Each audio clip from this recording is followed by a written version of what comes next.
Hello, dear educators. Welcome to another episode of Discuss Education's Knowledge Series. And today we are going to discuss about New Education Policy 2020. And we have with us a very honorable guest, Brigadier Dr. S Grewal, a fourth-generation Army officer. And apart from serving in the Indian Army, he has been head of various higher educational institutions.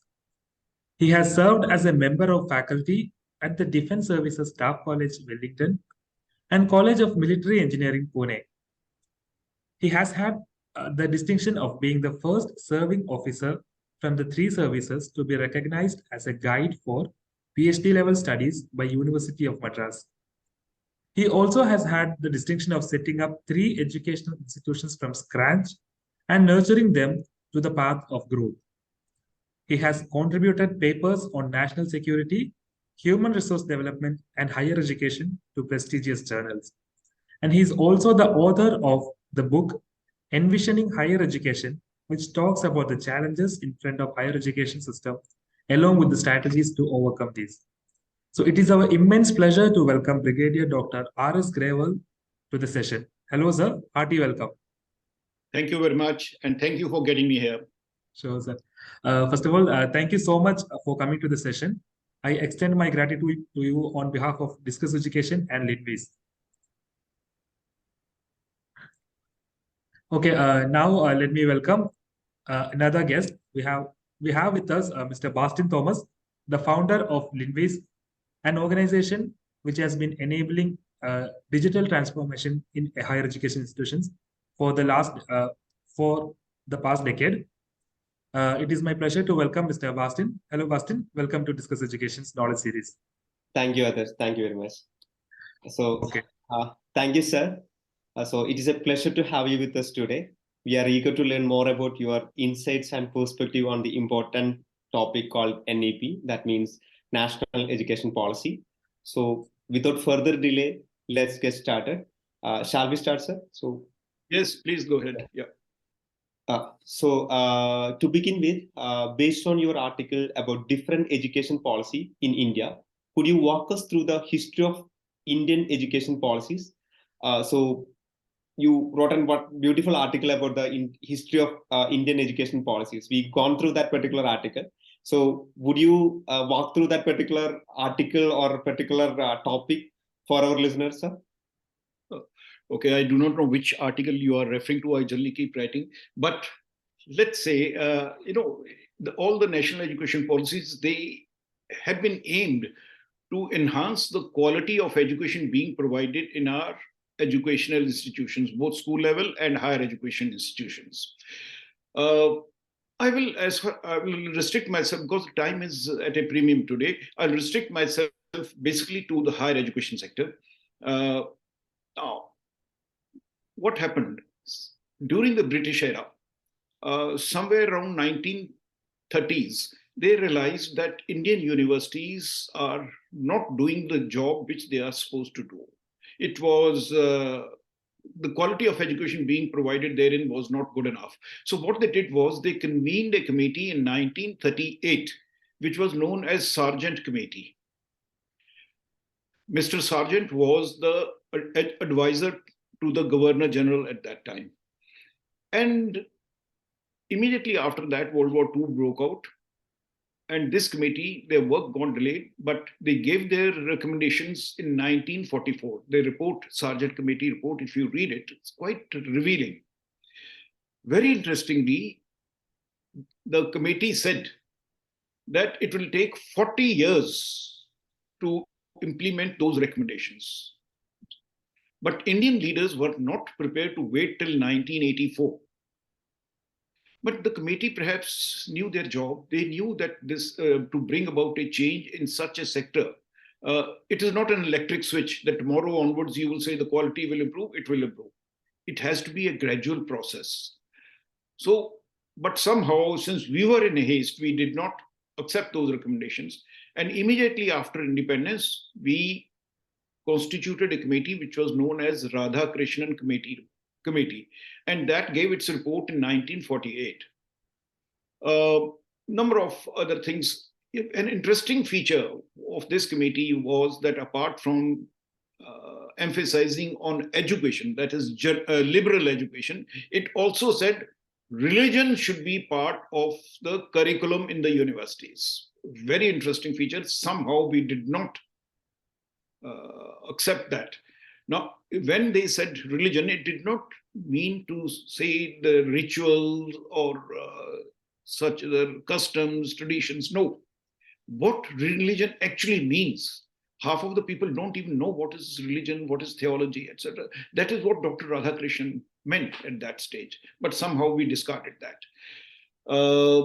Thereafter, after the Radhakrishnan Committee report came the Kothari Commission in 1964. It brought about some changes, structural changes. Earlier, the students used to go to the college after 10th standard, and 11th and 12th used to be some universities, they called it FA, or some places it was called intermediate or whatever it is. Some structural changes were already.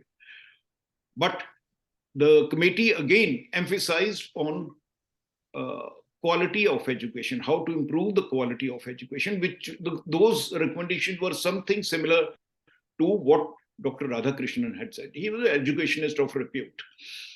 So as far as structural changes were concerned, we adopted those, but nothing happened about the quality of education. Thereafter came the National Policy on Education 1986. We realized that we haven't been able to achieve our objectives of Kothari Commission, the committee outlined by the Kothari Committee. So National Policy on Education came up in 1986. A very curious thing. It took the government of India 6 years to arrive at a plan of action to implement the National Policy on Education 1986. So Plan of Action 1992 came in. Again, some structural changes, but more important were the recommendations related to quality of education. But due to various reasons, again, not much could be done as far as the quality of education being provided in our higher educational institutions was concerned. Even school level education, we did not improve the quality of education. After that, we kept on moving. In 2005, Sam Petroda, the father of the telecom revolution in India, he headed the National Knowledge Commission and he gave its report. Nothing happened. Yashpal Committee was constituted in 2009. That gave, Yashpal was the earlier chairman of the University Grants Commission, a very reputable academician. They gave their report, nothing happened. In 2014, the BJP government came to power, and Smriti Irani, who was the Minister for Human Resource Development, she constituted a committee. That was an IAS officer who chaired that committee to give its recommendation and formulate the education policy for the country. It took 2 years, but by the time the committee gave its report, Smriti Irani was no longer the Minister for HRD. And Mr. Javadekar, who came thereafter, he did not accept that report and he constituted a new committee under Dr. Kasturi Rangan, again, the erstwhile head of ISRO and a reputed scientist and academician of the country. They gave their report in 2019, but by the time they gave their report, the next elections were due and the government could not implement that policy because of the Model Code of Conduct having come into force. So it got delayed. 2019, the new government came and it took them 1 year to study that report. And 2020, the new national education policy was promulgated. That was on 29th July 2020. The National Education Policy 2020 was promulgated. But again, the progress has been very, very slow. It has been 2 years. As far as the quality of education is concerned, nothing much has been done. And I think we have lost precious time. If we had taken action when Dr. Radhakrishnan committee report came in, the task would have been much more manageable because we had only just about 17 universities and less than 200 colleges in the country, and it would have been manageable. But now the sector has expanded exponentially, and it is becoming a very, very difficult task. I will end this answer to this question by a famous quote by Professor Altbach. He's an American academician, and he has studied the Indian higher education sector very deeply. He made a statement: India is an expensive talking shop.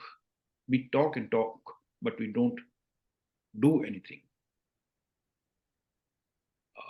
It is a sad reflection on our education system. Sorry to end this question of your answer to your question on a pessimistic note, but that is where the things are now. Yes, actually, that is good, sir. Actually, someone need to talk about the reality, so then only we could change or we could take actions towards that. What I will try to do today is, the trend has started. Everybody talks, usko ye karna chahiye, that man should do this, the government should do this, UGC should do that. I will not go into that. I will go into what we as academicians, what we should do. Let's put our own house in order, and then we'll see what the regulator is doing or others are doing. Pehle apna kaam to kar lo na. We are not doing that. Everybody is pointing fingers at others. Today's my emphasis is going to be to discuss as to what we as academicians can do, or educators can do. Yes. Actually, as Gandhi said, be the change you want to see in the world. Yes. Yeah. So it was actually this kind of history. Actually, I haven't gone through before. So that was really insightful, sir. So can we move to the next question? Yes, please. So I think actually because of this reason, probably the Dr. S. Radhakrishnan is we are celebrating the Teachers' Day on his birthday, I think. 5th September. Yeah. Yeah. Yes. Okay. So he is the first reformer and the policy maker in the Indian education system. Oh, okay. Oh, now I connected this particular case, sir. Okay, thank you. Yeah. So the second question is, as you mentioned, it is going to be very challenging. So what are the major challenges for implementation of NEP 2020? So as an eminent academicians and the knowledge in these kind of things, what had happened to the past education policies, what are the challenges you are seeing in this particular implementing in this particular NEP 2020? Yeah. First of all, we must realize that right since independence, we have been talking about bringing about a qualitative change in our education sector. All the committee education policies have been saying that. My point is that have we carried out an analysis as to what went wrong, why we were not able to achieve our objectives? Until and unless we find out or try to find out the reasons for our failures there, we are likely to repeat the mistakes. And therefore, what will happen is, in the year 2045, we will again have another policy, and we will again say the 2020 policy did not, national education policy in 2020, we were unable to meet the objectives. No. Rightly speaking, what we should do is carry out an analysis as to what went wrong, what did we neglect, what we could have done. Now, that somehow, since the last 2 years, since the day the policy was promulgated, I have not come across even one article in any magazine or a journal which highlights that aspect. Now, some of the aspects we Indians are very fond of caste system. And we have created a caste system in education sector also, where IITs, IIMs are the high-class Brahmins. They form the India of the education sector. And then 95% down below are the lower castes, that is Kshatriyas, Vaishyas, and Shudras, where Bharat goes to study. Now, if you see what the government policies are there, or what the ministers are talking, or the leading bureaucrats are talking, or the leading academic leaders are talking, they talk about how to get some universities of India in the top 200 in the world, globally. But what can be done at the grassroots level so that 95% where Bharat goes to study, the quality of education there is improved. Somehow nobody is paying attention to that. And we need to do that. And we must realize that the most critical change agent there are the faculty members. If we have to educate them, we have to make sure that they have the capacity to bring about that change that we want to change. Now, a faculty member, basically, it is a humongous task. There are 15 lakh faculty members in various higher education institutions in the country. I would refer you to All India Survey of Higher Education, I think 2019-20, which gives you these figures. Whatever figures I will be quoting today will be from that report. Now, we need to have a very structured and detailed plan to train these 15 lakh teachers. It is not an easy job, but we have to catch the bull by the horns. A faculty member is supposed to have a number of characteristics or traits. First and foremost, he should have his own domain knowledge. But more than that, in the present day environment, he should have a multidisciplinary knowledge, because you cannot work in silos today. And in addition to that, the faculty member should have communication skills. Now, majority of the teaching in universities is in English, and the faculty members lack command over that. Use the appropriate word at the right time, the right word at the right time. Now, they should be able to convey what they know. First of all, the problem, and last of all, is the empathy. A teacher should have that empathy towards his students. Now, as we have not paid much attention to the education sector, with the result, the cream of the country is not coming into the teaching profession.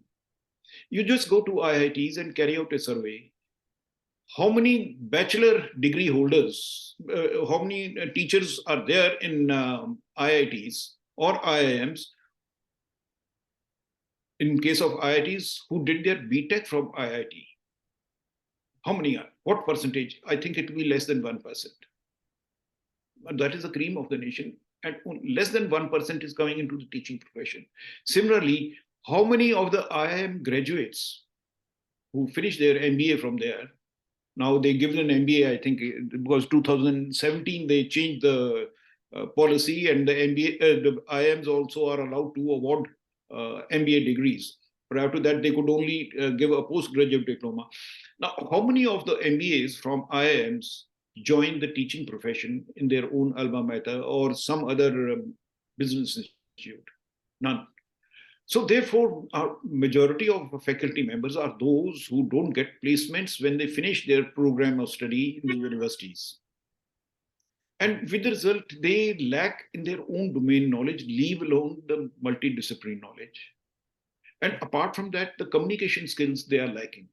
And with the result, the quality of teaching suffers. So we have to have a detailed, structured plan, which should highlight, which should pay attention to the capacity building of the faculty. A very difficult task, but we have to start with it somewhere. Mr. Azim Premji has understood this. He has started a university which basically focuses on training of teachers. He earlier had a program which was known as Mission 10X, where they selected faculty members and tried to teach them how to teach. But then in the absence of their own domain knowledge and multidisciplinary knowledge, these teachers were unable to deliver. Apart from that, there is a sociological change that is required. No student comes to the university to acquire knowledge. The students come there to get degrees and placements. As a vice chancellor, not one parent ever asked me as to what is the quality of teaching, learning that takes place in your universities. Not one. Most of them asked me a question: how are your placements? Degree तो हमारे बच्चे को मिल जाएगी ना, but the requirement is acquisition of knowledge.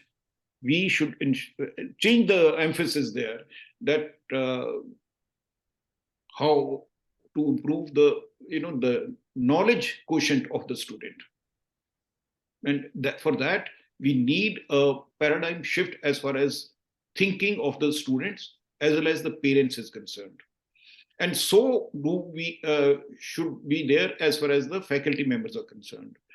I used to go and sit behind a class when the teachers were teaching. You will be surprised.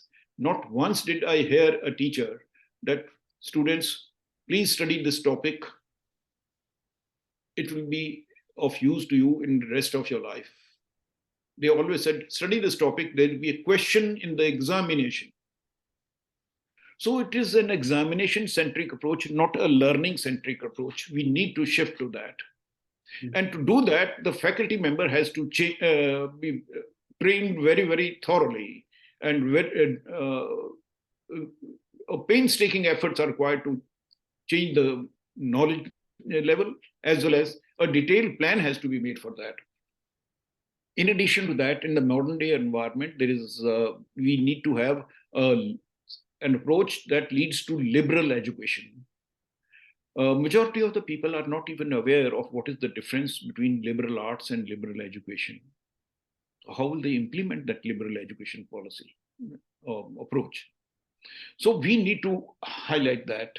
And there is also a tendency has set in India that we go to Western countries, see what they are doing, bring that model and blindly apply that model to the Indian setting. I'll give you an example. A minister for human resource development went to the US. He realized that the 10th standard examination is being conducted by the school and not by any school board. So he came back and he implemented this in India.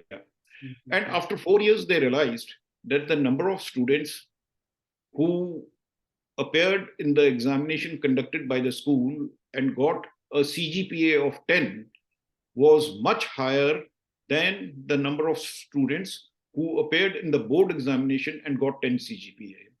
Obviously, there was questions related to academic integrity of the people who were associated with conducting the examination. So after 4 years, that scheme was scrapped.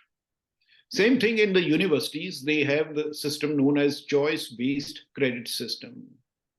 Now, that system can be implemented in India only in case the faculty member is given the authority to teach and thereafter evaluate the exam and assess the students.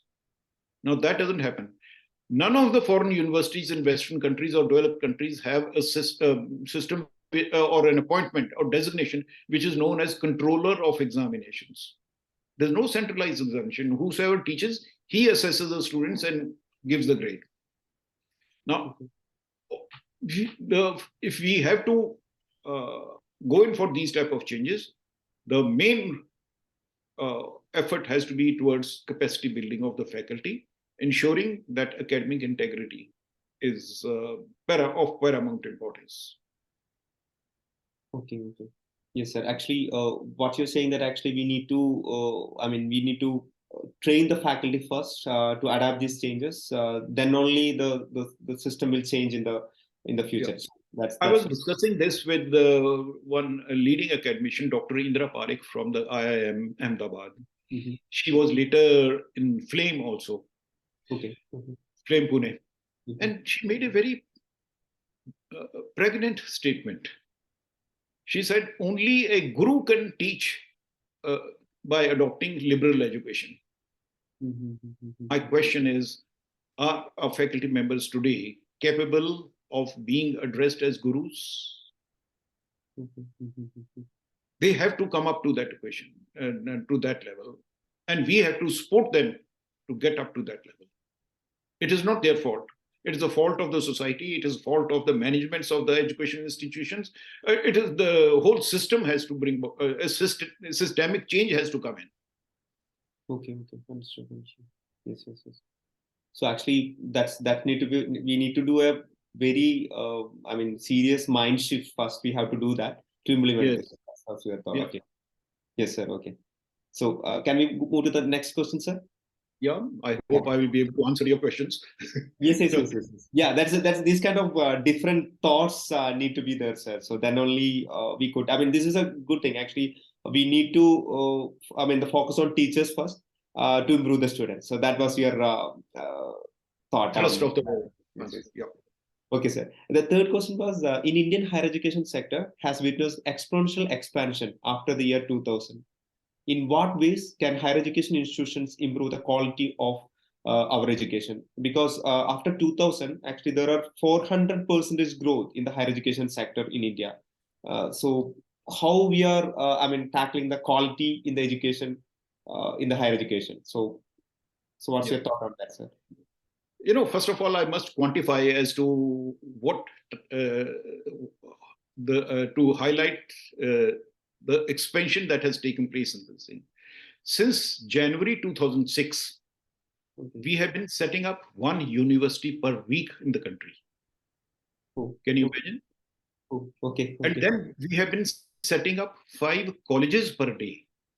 Per day. Tonight, if you count the number of colleges in the country, and tomorrow morning, if you again start checking up, you'll find 5 additional. Okay. Now, this is the type of expansion that is taking place rather in the year 2017-18 or perhaps 18-19. In 1 year, we established 93 universities, 1 year. But average is coming to approximately about 50 to 52 universities per year. Now, 52 universities per year. Okay. And this trend is likely to continue for the next 10 to 15 years. The reason for that is today there are about 3.5 crore students in the higher education sector. Okay. And our demographic profile, the country's demographic profile is such that by 2030, the number of students in the higher education sector is going to be 7 crores. So we have to almost double the capacity. So this type of expansion is going to, you cannot get away from that. You have to give the opportunities to the students to go and study. And if you don't give them, there will be disenchantment and dissatisfaction amongst the students. So therefore, that you cannot run away from this expansion, but then you have to make sure that the quality keeps pace with the quantity. Now that hasn't happened. Now for that, what we have to do is we have to pay attention to our pedagogy. Teachers we have talked about, but we have to pay attention to the pedagogy. Now, most of the universities today, the way the teachers teach is reminiscent of how my grandfather studied. I'm 77. So my grandfather in 1914-15, when he was studying in college, that same system was followed. The teacher comes, stands in front of the class with a blackboard and chalk, and he speaks. There's a one-way monologue. He writes something on the board, students take notes and go away. Now, that is the Generation Z, which is there. They have their own learning styles and preferences. They don't like this monologue. So we have to change our pedagogy to ensure that it conforms to their learning styles and preferences. Now, they are right from their childhood, they have been hooked on to the gadgets, mobile phones, iPads, such other things. And it is part of their, body. If you take away the iPhone from them or the tablet from them, they feel handicapped. Now, I take you back in history. The television made inroads into the Indian households in 1960s. And the children used to be glued on to the TV. People started calling it an idiot box. Remember? That was the name given to the television. But someone thought that if students are glued on to the TV, why don't we make use of this? Someone saw an opportunity there. So that is how overhead projectors and later the LCD projectors and software development made storyboard and then PowerPoint, that came in. But we are then still stuck there. The world has moved much, much forward. And therefore, we have to first find out what are the teaching styles and learning preferences of the Generation Z and modify our pedagogy based on that. And a curriculum has to be relevant. Today, first of all, not very many people know the difference between a curriculum and a syllabus. Later, when they want to prepare the curriculum, they just go to the internet, try to find out what is the curriculum in IITs, what is the curriculum in IIMs, depending on the leading institutions. They pick up the curriculum from there and adopt it for their institution. Now, that is not the way it should go about. The curriculum has to be based on the vision and mission of the institution. A university in tribal areas, remote areas should have a different vision and mission. A university in rural areas should have different. A university in smaller cities should have different vision and mission. And based on that, they have to draw their curriculum. Now, that does not happen. So with the result, the curriculum which is prepared for implementation in most of our universities is not relevant. And nobody examines that, even while carrying out the inspections by various teams, either for ranking purposes or for accreditation purposes. Nobody asks these questions as to how have you arrived at your curriculum. Please tell us that whether it is relevant or not relevant. So the senior academicians, academic leaders have to make sure that they prepare a curriculum which is relevant to the needs of the society which they are trying to serve. That their students are capable of benefiting from that curriculum. Like a student in IIT, he'll be more of a knowledge creator. He's the cream of the nation. Okay. Whereas a student in a run-of-the-mill college will have to be trained more as a manager or a supervisor. I'm talking about the engineering studies. Similarly for other disciplines. So have the curriculum, which is, and then the pedagogy adopted has to be based on experiential learning. People talk about project-based learning. Now, project-based learning, without understanding what is project-based learning. Project-based learning is that if there is a course which is going to have 45 hours of teaching learning, the teacher teaches only for about 8 to 10 hours, and thereafter the students are given a project and they try to work on that project, and in the process they learn, and teacher continues guiding them. Now, this approach, which was adopted by a number of Western countries, they have found certain lacunae in it. So perhaps what we could do is we can go in for project-assisted learning, where the students, apart from learning in the class, they are given mini projects where they do something with their hands and come up with it, some project-assisted learning. And then the students today, they like to go in for collaborative learning in small groups, where they discuss. The teacher gives them a problem and they try to work out a solution to that problem in smaller groups, and then they discuss. The solution by various groups is discussed by the teacher. Now, for that, the teacher has to learn the art of conducting discussions, how to conduct discussions in small groups, how to conduct discussions in a bigger group. Now, our teachers have not yet been trained in that, those techniques. So until unless I come back to the same point, the capacity building of the faculty, teaching the faculty to how to teach through discussion, and then learning by curiosity. Neither our faculty members nor our students are curious. On a lighter note, let me tell you, I found while interviewing faculty people for the faculty posts a number of times, I asked them full form of PhD. Just about 8 or 10% could actually tell me it is Doctor of Philosophy. Majority of them could not tell me.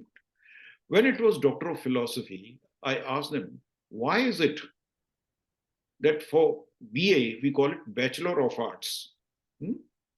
For PhD, when it is Doctor of Philosophy, why is it called PhD and not DPH? Why the sequence changed? If the name is Doctor of Philosophy, why is it PhD? They have not bothered about. Then students who were faculty members who had done their PhD in engineering subjects, I asked them, what do you mean by you have got a degree of Doctor of Philosophy? Where is the philosophy in your work? No. Then you ask them, what is a thesis? Define a thesis. What is the difference between a thesis, a dissertation, and a treatise? They don't know, but they have written a thesis. So they are not curious. Till the time they know what is a thesis, how will they write a thesis? But nobody teaches them that. Fault lies with us, academic leaders, that we have neglected this aspect of learning by curiosity. Simple question, perhaps you may also be surprised.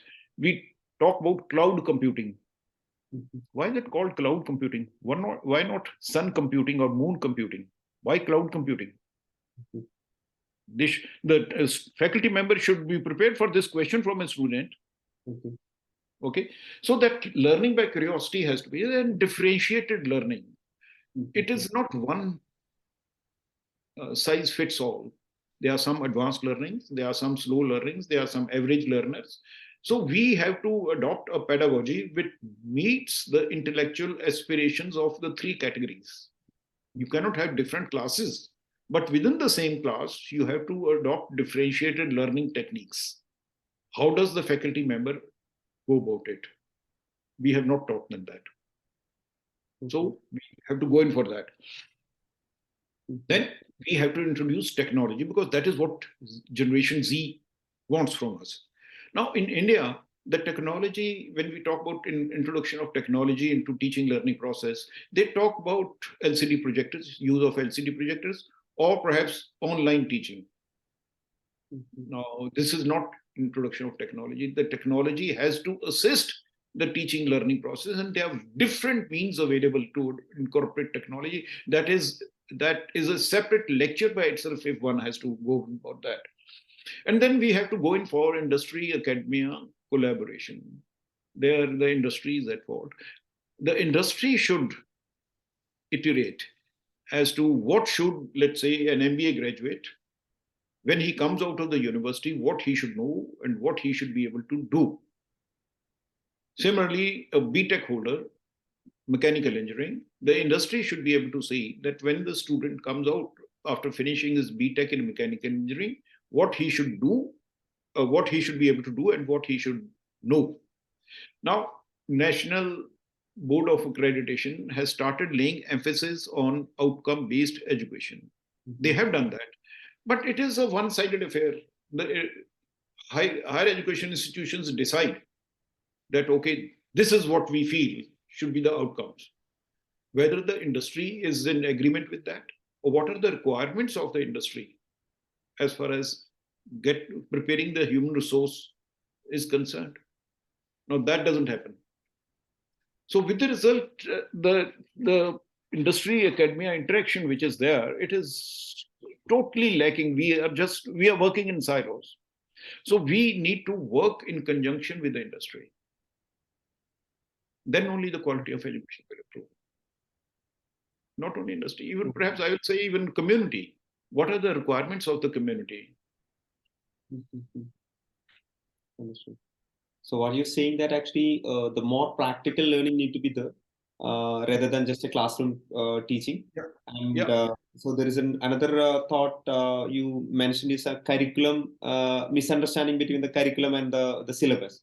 So yes, most of the universities are focusing on the syllabus, not the curriculum, and how we teaching that particular curriculum. So what kind of methodologies we are adapting to instill this particular curriculum to the students. And yeah, okay, that was a wonderful thought, sir. Actually, yeah. So then only we could change. We could take these changes for our next generation. That's your thought on that. Yeah. Yes, sir. Okay. So that's a different perception, sir. Actually, the what you're saying that from the teaching community itself, you're saying that teachers need to be changed. So for the students, yeah. So that as I told you, I'll keep emphasizing on what we as academicians can do. I'll not talk about what UGC should do. Yes, I'm sir. not as to Minister of HRD what he should do. No, Okay, I will understood. say what we should do. Okay, understood. Yes, sir. Yes, sir. Yes, sir. So the next one is what can be done? Actually, it's based on the research. There's lots of research happening in India. As you mentioned, actually, we want to be in the ranking of world ranking of under 200 or 100. So there is a lack is in the research actually. My next question is what can be done to ensure that the research being carried out is relevant benefit not only for the university but also for the country, because lots of research are happening, but how this kind of research is aligned with the national needs or the community needs. As you mentioned, the last thing is what are the things for the community, what are the research need to be done for the community, for the future, I mean not only for the technology, not only for the innovation kind of things, but for the need to serve the common people. So that's my question, sir. So Very interesting question. As far as research is concerned, we have approached it from the wrong end. We have linked research with the HR policies. A teacher to be recruited should have a PhD. A teacher to be promoted should have a PhD.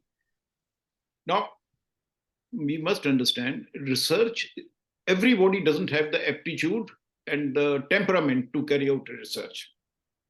Everybody cannot do that. But by linking it with our HR policies for recruitment as well as promotions, what we have done is we have lost the significance which should be attached to research. So a person who is assistant professor, he enrolls for PhD work. He does not have aptitude or temperament to carry out research, but then he goes and stands in front of his faculty in front of his guide, and he says, "Sir, my future is at stake. Please give me my PhD." So he get.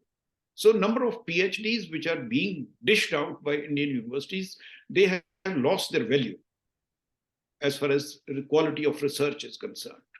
So therefore, we must also understand that research is a capital intensive and time consuming process. Everybody cannot do it. It requires money. You may carry out research, and at the end of it, you may not achieve the result which you wanted to do. Sometimes you fail. But then you learn where you went wrong while carrying out the research. You started off with something that you will do, you will design something new or whatever it is, you'll come up with a new product or new process. But after your research, you find that you have not been able to do it. So that should not be construed as a failure. That is, in the process, the question should be, what all have you learned there? Basically, there is a requirement of building a research culture in universities. Now, that is lacking totally in our university. The emphasis is on number of papers published. Now, and that is linked to their promotion and recruitment, and also to awarding the PhD. Now, this should not be the case. The aim should be the university is located in a particular area. How does that university contribute to the development of the society in the neighborhood? There is industry in the neighborhood. How is the university contributing to development of better products or better processes in that industry? So it should be a regular. Now, I come from an area in Punjab where the water level has gone down. The underground water source is depleted. In addition, the water there is contaminated because of excessive use of fertilizers as well as chemicals for in pesticides, etc. Now, hardly any university is doing any work to solve this problem of the underground water. But there is a university there which has designed a driverless car. Now, what use is that driverless car to a city to a community in India? Okay. Your People sitting in the car with drivers find it difficult to navigate in cities. And you are talking about driverless cars. So that means you are trying to carry out research for the USA. Rightly speaking, you should be carrying out research for within your country. You are from, I think, let's say Kerala, fisheries industry. There are problems of lower catch, overexploitation of resources. What are the universities doing to do that? The problems of rubber growers. What are the problems? What are the challenges?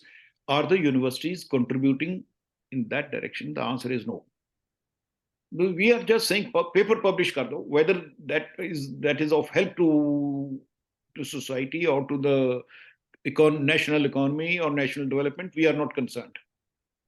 It is just writing papers and that end of it. So basically what I'm trying to say is we should go in for application oriented research, and for that involvement of the industry and the local community is a must, because industry as well as the local community can contribute to the fund with funds.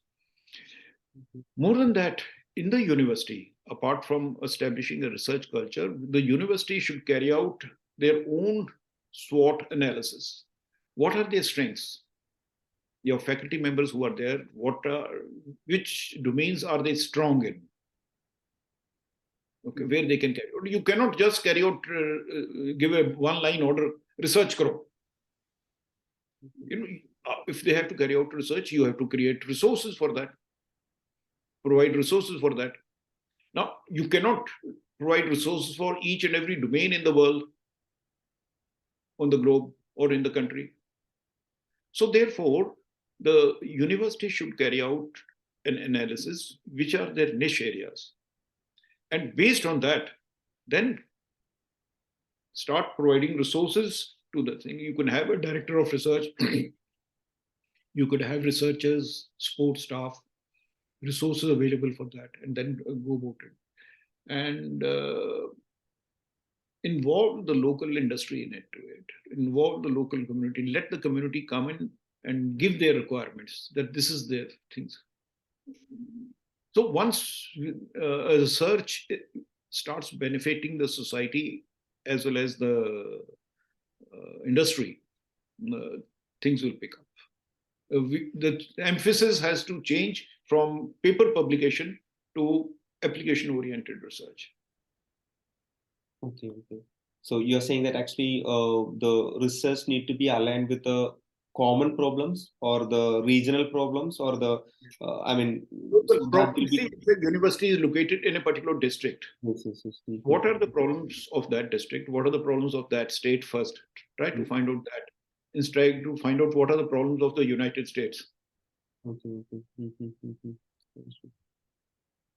Yeah, that is correct, sir. Actually, so if the universities start doing something like that, actually, it will solve lots of problems, common man's problem. So yeah, so as you said, the Punjab, actually, the irrigation need to be fixed first because that is, and also as you mentioned in the Kerala side, fisheries as well as the rubber kind of things. So that is depending on that is more contributing to the economy.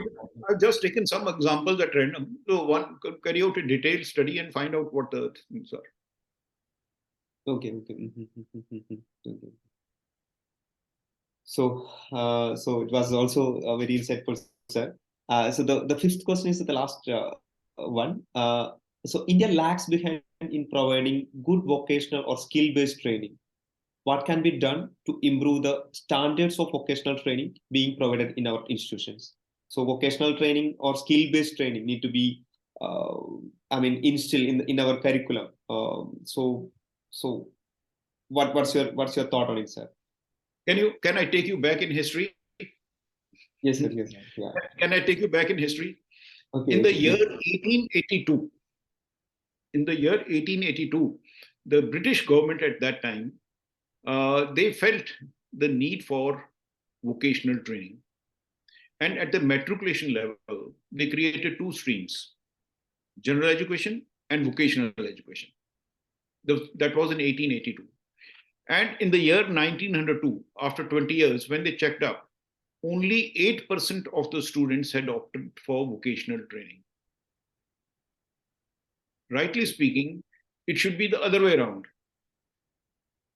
Now, why that happened is that in India, there is a sociological bias against blue collar jobs. Nobody wants to make his child a machinist. Nobody wants his child to become an electrician or a plumber. Everybody wants a white collar job, whether they have the aptitude, commitment, and the capacity to do that or not. Yes. So first and foremost, there is a requirement to bring about that sociological change. In last, see, I talked about 1882, 1902, we came to know that there is that sociological bias. It is almost 1.5 century which has gone. So since 1882, we have done nothing to change the mindset of the people. There are other evils in the society like dowry system, discrimination against the girl child, etc.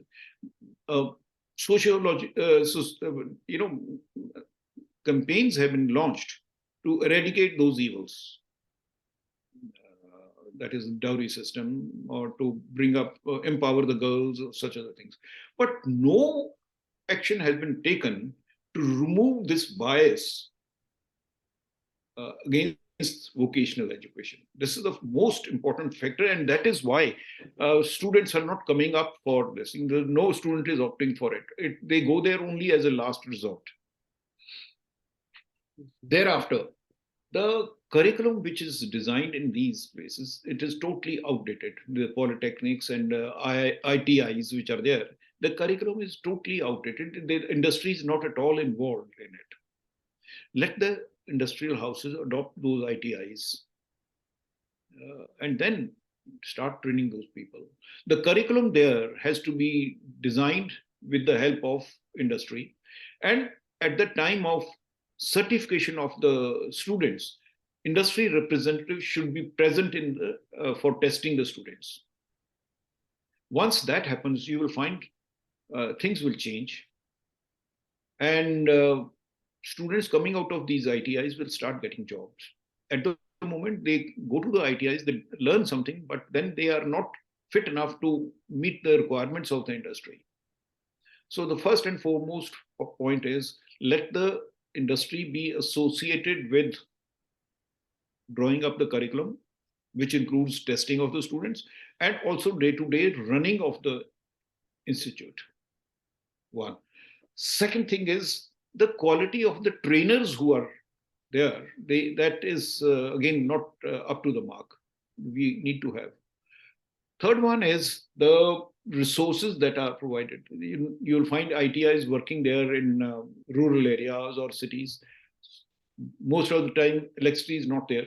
The students can't be trained. They cannot do their practical work. So is a power backup provided there? Does the head of the institution have the authority to go and procure raw material from the market if the government has not provided it? Similar, these type of local problems which are there. And what I would like to say is that we could go in for borrowing good practices from other places. In Chandigarh, there is an institution which is known as Indo-Swiss Training Center, which was established in 1963. The diploma holders coming out of that institution are rated higher than the BTech holders of the region, of the run-of-the-mill colleges in the region. Reason being that they are providing good skill development, good skill training. Now, can we replicate? There are similar institutions here in Bangalore. Yeah, Tata's used to run an institution in Pune, which was known as the Tool Room. So if they can do it, why not other ITIs? So try to copy or replicate those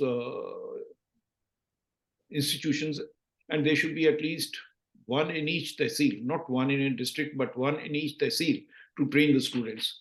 Apart from that, there should be emphasis on internships for these students in the industry. And we even need to go in for apprenticeship training. The government has passed an act for apprenticeship training, but it lacks teeth. The industry has not followed it up. So if we go in for these type of things, perhaps vocational training will improve. Most important is changing the mindset of the people, then ensuring that the ITIs which are there are made more effective. They are given more powers and resources. And Yes, sir.